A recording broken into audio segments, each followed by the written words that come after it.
నిన్న gangs of Godavari, బజే వాయువేగం and Vijay Devarakonda brother Anand Devarakonda movies release అయ్యాయి. అసలు మేమంతా మూవీస్ ఏం లేవు. ఇలా మంత్ ఎండింగ్ లో మూవీస్ అన్ని ఒకే రోజు రిలీజ్ చేస్తే ఎలా భయ్యా? సుహాస్ గారిది అల్లరి నరేష్ యాక్ట్ చేసిన ఆ ఒక్కటే అడక్కు అండ్ ఇంకా సత్యదేవ్ గారు కూడా ఏదో ఒక సినిమాలో యాక్ట్ చేశారు. అవి రిలీజ్ అయిన టైంలో ఇందులో ఒకటి రిలీజ్ చేయొచ్చు కదా. ఇలా 3 సినిమాలు ఒకే రోజు రిలీజ్ చేస్తే మా మిడిల్ క్లాస్ వాళ్ళ పరిస్థితి ఏంది భయ్యా? సారీ ఆనంద్ బ్రో, మీ మూవీ అయితే ఓటీటీలో వచ్చాక అప్పుడు చూస్తా. నిన్నే morning show gangs of Godavari movie చూసా, రివ్యూ కూడా చేసా. వీడియో లింక్ డిస్క్రిప్షన్ లో మెన్షన్ చేస్తా, అది కూడా చూసేయండి. అండ్ బజే వాయు వేగం మూవీ రివ్యూలోకి వెళ్లే ముందు మన ఛానల్ కి ఎవరైనా కొత్తగా వచ్చేట్లయితే, నా పేరు Ajay Davidson, welcome to my YouTube channel. ఈ ఛానల్లో మనం ఫ్యాషన్, లైఫ్ స్టైల్, ట్రావెలింగ్ కోసం డిస్కస్ చేస్తాం అండ్ అప్పుడప్పుడు మూవీ రివ్యూస్ కూడా.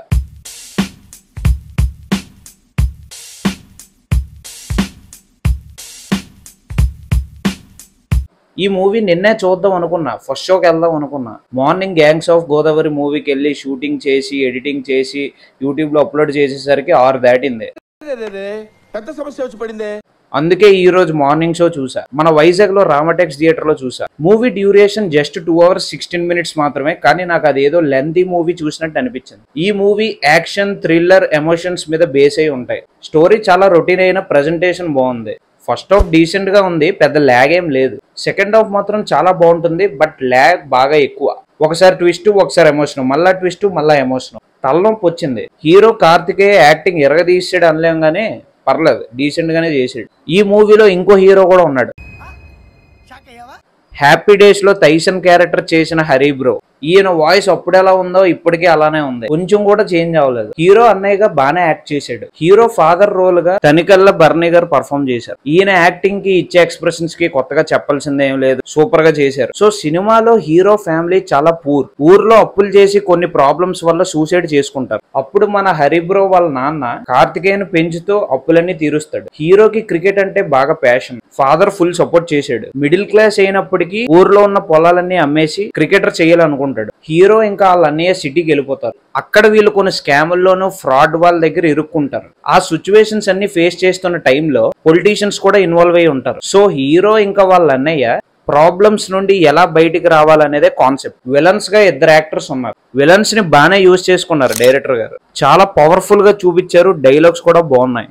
ఇందులో ఒక విలన్ ఈ మధ్యన ట్విట్టర్ లోని, ఇన్స్టాగ్రామ్ లోని బాగా ట్రెండ్ అవుతున్నారు.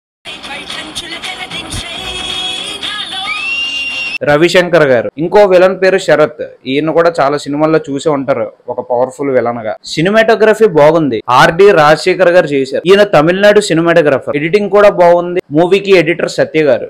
ఎక్స్ప్రెస్ రాజా, కృష్ణార్జున యుద్ధం, రీసెంట్ గా వచ్చిన కళ్యాణ సంథింగ్ ఏదో మూవీ ఉంది కదా, ఆ మూవీస్ కూడా ఈయన ఎడిటింగ్ చేశారు. మూవీకి బ్యాక్గ్రౌండ్ స్కోర్ ఇచ్చింది కపిల్ కుమార్ గారు. బీజిఎం కూడా చాలా బాగుంది. సినిమాకి ఒక పెద్ద మైనస్ సాంగ్స్ బడీస్ అస్సలు ఎంగేజింగ్ గా లేవు. హీరోయిన్ తో ఒక సాంగ్ ఉంటుంది, అది కూడా బాగోదు. మ్యూజిషియన్ రతన్ గారు ఇంప్రూవ్ చేస్తే better. Arjun Reddy, Husharu, Jathiratnalu, miss Shetty, mister Polishetty, వీటన్నిటికీ బాగానే మ్యూజిక్ ఇచ్చారు కదా సార్. ఇందులో ఏమైంది? సర్లే, ఫైనల్ గా ఈ మూవీకి నేను ఇచ్చే రేటింగ్ 2.25 stars. Average movie. ఇంకో వీడియో నచ్చితే లైక్ చేయండి. ఛానల్ ఇప్పటి వరకు ఎవరైతే సబ్స్క్రైబ్ చేసుకోలేదో ప్లీజ్ డూ సబ్స్క్రైబ్. అండ్ పక్కన ఉన్న గంట బటన్ కూడా నొక్కండి. So whenever I upload the video, you will be notified. Next video కలుద్దాం. Signing of.